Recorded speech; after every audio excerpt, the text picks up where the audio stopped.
¿Qué tal amigos? Bienvenidos a Despertando Conciencia Estelar.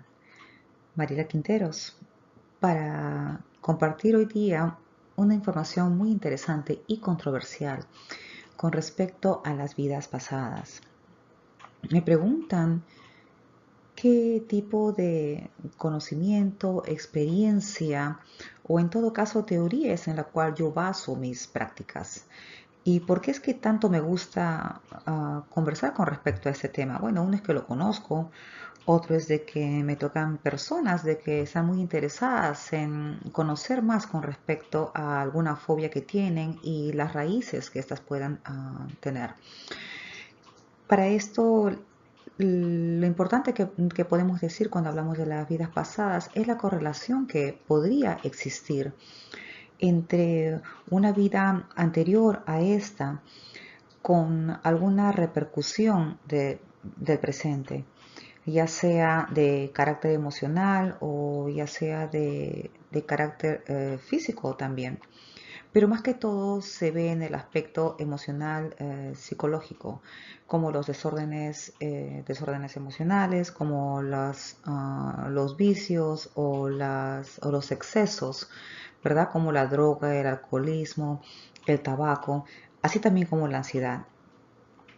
Para eso tenemos a tres representantes que cada uno yo diría que ocupa un lugar muy interesante y muy importante en el aspecto científico y con muchos años de experiencia y de investigación científica aplicada a este tema es el doctor Ian Stevenson, que fue director de la Universidad de Virginia en el aspecto de las personalidades.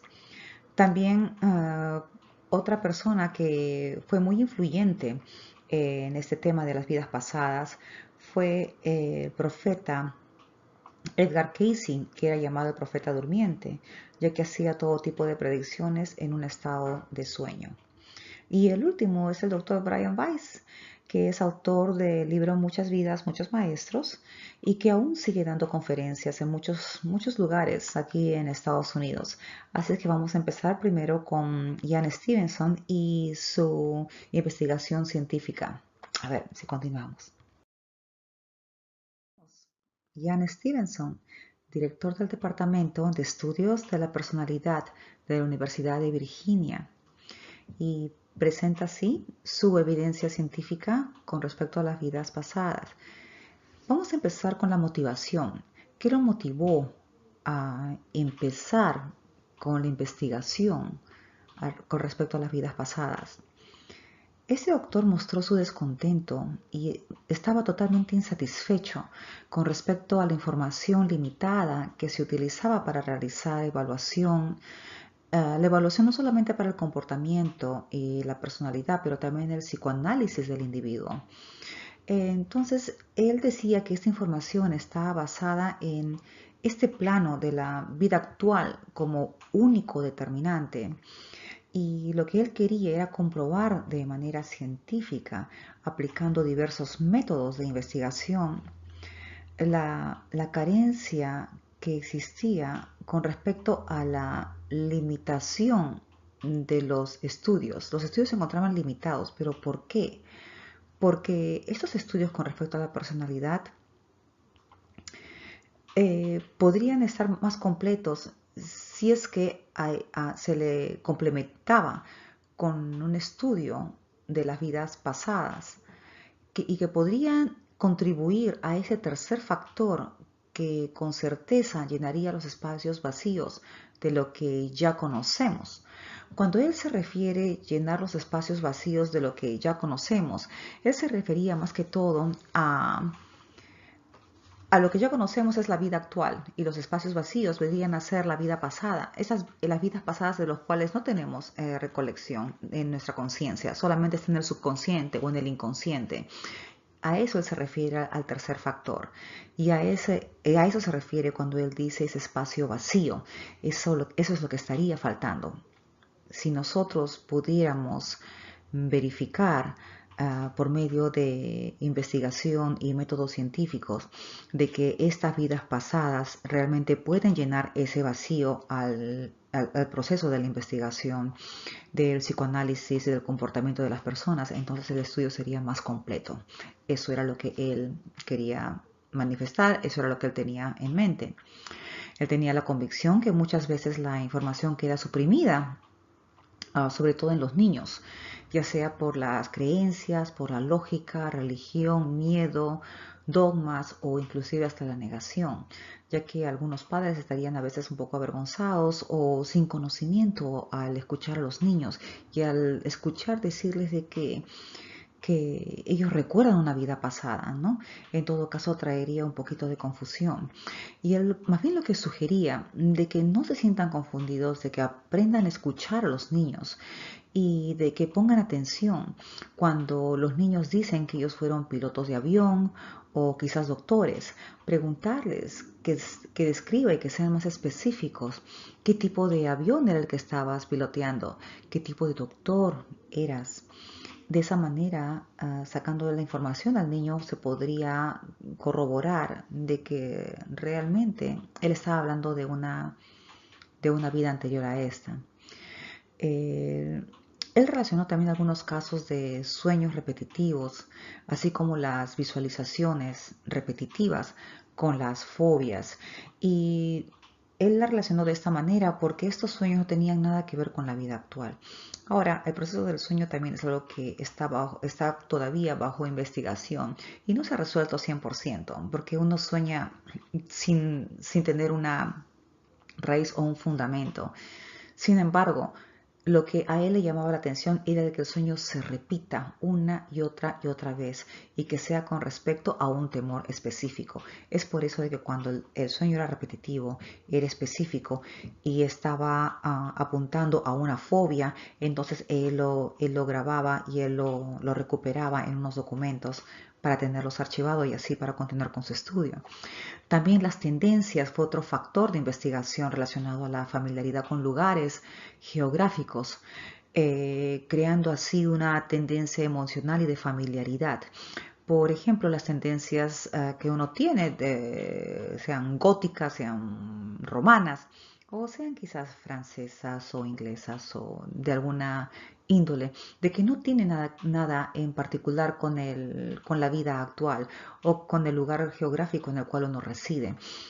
Entonces él decía que esas tendencias y esa familiaridad tenía que ver también quizás con alguna vida pasada. Aquí continuamos con el doctor Stevenson y la evidencia científica para la reencarnación. Él lo que atribuía a esta evidencia científica eran dos o tres aspectos con respecto al método que aplicaba. Y uno eran las palabras gatillos o las frases gatillos que los niños utilizaban. Por ejemplo, palabras o frases gatillos como tú no eres mi mamá, quiero ir con mi verdadera mamá. Los niños pues recordaban a una figura maternal que no era la madre, la cual era su madre actual. También cuando decían cuando yo sea grande, o perdón, cuando yo fui grande, no cuando yo sea grande, cuando yo fui grande. Entonces, ¿cómo un niño de 5 o 6 años va a tener memoria de cuando era grande si todavía es pequeño? Esa era otra frase gatillo. Otra frase gatillo común que a él lo incitaba a continuar sus estudios era cuando el niño decía, yo solía vivir cerca al mar. También, aparte de las frases o de las palabras gatillo, también algunas pruebas que podía tener y podría ver en el cuerpo del niño eran tanto las marcas del nacimiento, así como también los defectos al nacer. Las premoniciones eran otras y también el comportamiento inusual, que era básicamente un correspondiente de un tipo de comportamiento mostrado que se presume puede haber sido parte de previas personalidades que tuvo este niño o esta niña, que tiene que ver con las filias, con las aberraciones, con las fobias, con el crossdressing, que ya hemos manifestado lo que es, el niño se viste de niña y la niña se viste de niño, crossdressing. entre otros. Las fobias básicamente él pensaba de que las fobias eran los instrumentos o el modo del cual eh, es que la muerte ocurrió.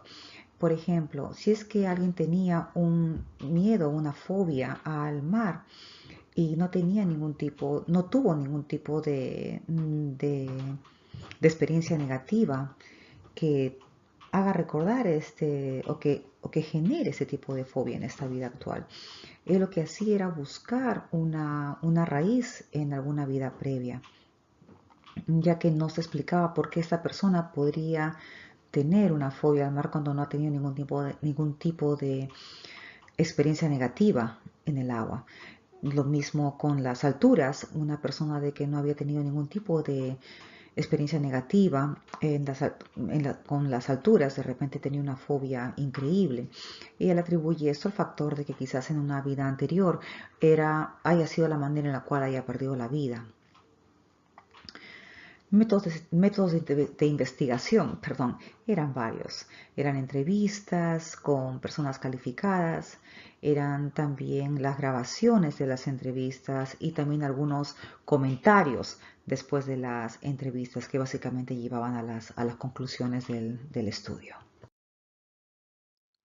Bueno, y aquí tenemos los análisis de la data, de la información que él había recabado. Y él utilizaba diferentes valores demográficos, culturales, sociales, de género, entre otros factores. Hay algo muy importante que quiero mencionar y casualmente lo puse ahí, puse la figura de los géneros, porque de todo ese tipo de data que él recolectó y de todo ese tipo de factores que estaban en esta base de datos, quiero traer de manera de resaltar con respecto al transgénero y al cross-dressing, el vestirse de hombre si una es mujer y de mujer si es hombre. Y como la raíz parte de ambos con un denominador común, vamos a traerlo y vamos a replicar este tipo de investigación que el doctor Ian Stevenson mostró. Y lo que él dijo fue de que si una persona que nació con género masculino en esta vida actual realizó o participó en un rol femenino en una vida previa, muy posiblemente esta persona tenga familiaridad con el rol femenino de la vida pasada o viceversa. Eso no quiere decir que sea transgénero, eso no quiere decir de que tenga problemas de identificación, es simplemente una familiaridad. Ahora, en muchas formas de aquí en los Estados Unidos se están llenando de manera que preguntan si el niño es niño o niña, pero no solo eso, también están preguntando qué tendencia tiene el niño. Ahora, mi pregunta sería, ¿cuál es la evidencia científica que basa esta opción de que un niño de 6 años quiera o cambiar su género o tener una tendencia? Eso es algo de que yo no comprendo. La ciencia metódica exige pruebas científicas de método e investigación. Sin embargo, no hay ninguna evidencia científica que sostenga de que un niño de 6 quiera cambiar su género o que tenga una tendencia. Entonces, ¿por qué es que piden ese tipo de información cuando uno va a una clínica con su hijo? Yo creo que hay una agenda. Y hay una agenda para dos cosas muy importantes, o quizás tres. Una, con el transgénero, quitarnos nuestro género, básicamente, ¿verdad? Con la inocencia de los niños, porque al preguntar al niño qué tendencia tienes, ya le estás poniendo esa semillita de algo que él ni siquiera conocía. Y ahora le estás haciendo pensar de que quizás tenga una tendencia y le estás haciendo creer, estás contaminando de una manera u otra su mente, insinuando de que él pueda tener algún tipo de preferencia en lo que se refiere al género. Eso es lo que a mí me parece. Estoy hablando de manera subjetiva. Simplemente que también me gusta mucho buscar las investigaciones científicas y básicamente pues refutar las cosas de la mejor manera que uno puede presentarlas. Y simplemente se me vino esa curiosidad. ¿Cuál es la base de que puedan pedir a un niño de 6 años de que diga qué tipo de género él se siente más familiarizado? Volviendo al caso del doctor Stevenson, él decía de que si una persona ha tenido un rol femenino, muy posiblemente se sienta familiarizado con ese rol, aún así haya nacido con un género masculino en esta vida actual.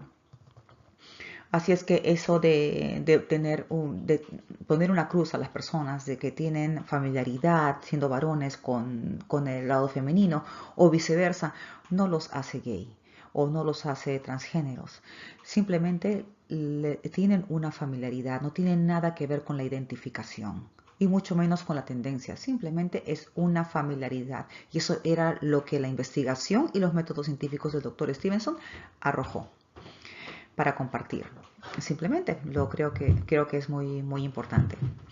Ahora, con respecto a las fobias y con respecto a las adicciones, él también creía de que tenían una raíz en unas vidas previas, si es que no se encontraba una en esta vida actual. ¿Y por qué? Si hablamos con respecto a la obesidad, que fue una de las razones por la cual él estuvo investigando con diferentes métodos. ¿Qué traía a la persona el consumir alimentos de manera tan abrumadora, ¿verdad? Con tanta ansiedad. Él llegó a la conclusión de que estas personas habían carecido, tenían una carencia nutricional en una vida anterior, en una vida pasada. Entonces, en esta vida actual lo que hacían era comer hasta más no poder, porque pensaban de que no iba a haber comida al día siguiente. Cuando veían un plato lleno, simplemente se lo acababan. Y de la misma manera ocurre con el agua. Algunas personas que toman y toman y toman y toman mucha agua es porque en alguna vida pasada han tenido esta carencia. Y de una manera u otra, el cerebro está recordándoles de que vayan a tener esta carencia nuevamente. Lo mejor es tomar tanta agua como puedan ahora, porque quizás mañana no la tengan. Y así, repetidamente, en diferentes circunstancias, diferentes fobias, diferentes tipos de trastornos emocionales se pudieron encontrar con muchos tipos de investigación aplicando diferentes métodos. Bueno, continuemos. Vamos a hacer un cortito con Edgar Cayce, ya que nos queda muy poco tiempo, no sé, me extendí bastante y no dije todo lo que tenía que decir. En fin, bueno, Edgar Cayce fue llamado el profeta durmiente porque hacía todo tipo de lecturas en estado de sueño. Y muchas veces algunas personas que venían a tocarle la puerta para hacer una consulta se veían sorprendidas cuando se daban cuenta de que él ya les tenía la respuesta, porque él había visualizado a estas personas viniendo a pedir su ayuda.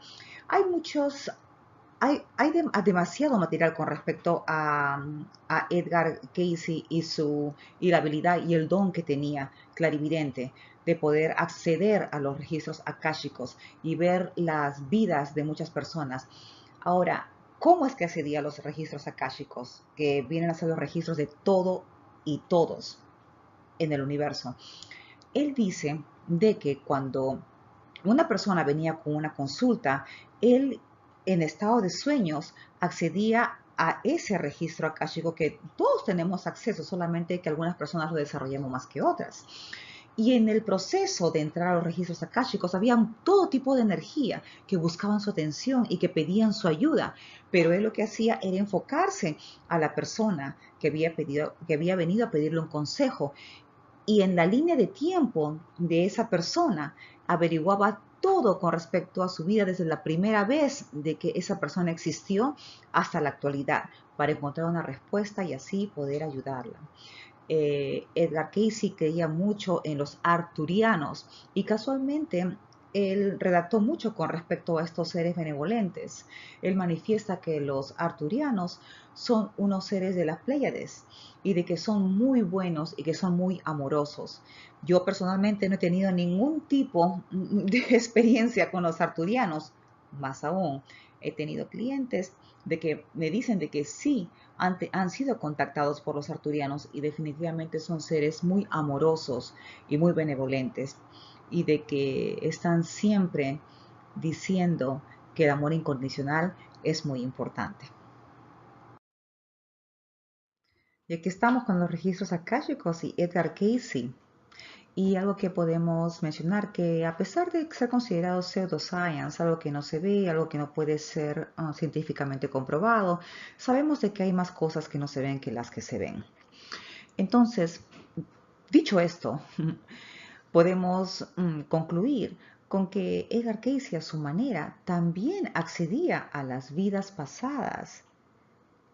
¿Para qué? Para tratar fobias, para tratar adicciones, para tratar trastornos emocionales, para tratar problemas circunstanciales de todo tipo. Era el acceso que él tenía al pasado, desde el momento en que esa persona existió por primera vez a la actualidad. Entonces se dan cuenta que hay un denominador común entre estas dos personas y tres con Brian Weiss, que viene en el siguiente slide. Y aquí estoy con Brian Weiss en Pasadena, California. Muy interesante. Fue una experiencia única y muy interesante. Él hizo una regresión con más de 500 personas tipo hipnosis. Fue muy, muy interesante. Eh, él es psiquiatra, él hace regresiones, terapias, terapias de hipnosis. Sin embargo, disculpen, ya no las hace. Las realizaba, pero ya no las hace. Ahora solamente escribe libros y hace sesiones y conferencias presenciales, grabadas, en diferentes lugares de Estados Unidos. Uno de sus bestsellers, el libro mejor vendido, es el de Muchas vidas y muchos maestros. ¿Cómo es que él embarcó y cómo empezó en esto de las vidas pasadas? Fue muy interesante cuando él tenía un paciente, era una paciente que estaba contándole con respecto a su vida y de repente cambia totalmente y cuenta otras circunstancias de otra vida que no tenía nada que ver con la actual. Él le pregunta cuál es su nombre en esa vida y ella le dice un nombre completamente diferente al de ella. Es ahí como él se da cuenta que ha encontrado la clave de la fobia y del problema que existía en una vida anterior. Sin él estar buscando, simplemente encontró la raíz que lo llevó mediante esta terapia de hipnosis, terminó siendo una terapia de regresión. Es así como él redacta este libro, Muchas vidas, muchos maestros. Y después de cada vida es como si terminara un episodio. No se termina la vida, termina solamente un episodio de una alma que es eterna en el proceso de la muerte. Aparecen maestros que básicamente como conclusión dicen la lección aprendida en esta vida y en las otras venideras después de esta, ¿verdad? Hasta que llegan a la actualidad, pero en la actualidad obviamente ella sigue con vida y ella sigue viviendo hasta que le toque su momento y luego aprenderá otra lección nueva. Les recomiendo el libro Muchas vidas, muchos maestros. Y eso es todo por hoy. Les agradezco mucho que hayan escuchado toda esta información que es muy importante. Los quiero mucho, un beso inmenso y nos vemos a la próxima. Bye bye.